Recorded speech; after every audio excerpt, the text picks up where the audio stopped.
আমাদের সবার ঘরেই বাচ্চা কাচ্চা থাকে। তো ছেলে মেয়ে অথবা নায় নাতি থাকে। তো তাদের কিন্তু ছোটকাল মানে শিশুকাল আস্তে আস্তে যখন বাড়তে থাকে তখন তার দাঁত ওঠে। যখনই দাঁত ওঠে সে দাঁত কিরমির করে কামড়াবে, এটা কামড়াবে সেটা কামড়াবে।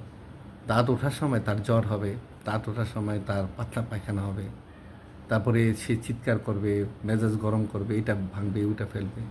এরকম যদি সমস্যা দেখা দেয় তাহলে, এবং ওই সময় যখন আপনার দাঁতটা ওঠে তখন জ্বরও দেখা দেয় বাচ্চা, তখন বাপ মারা একটু কষ্ট করে, সে কান্নাকাটি করে, ডাক্তারের কাছে নিয়ে যাব। তো ডাক্তাররা বলে যে এটা সমস্যা নেই, ঠিক হয়ে যাবে।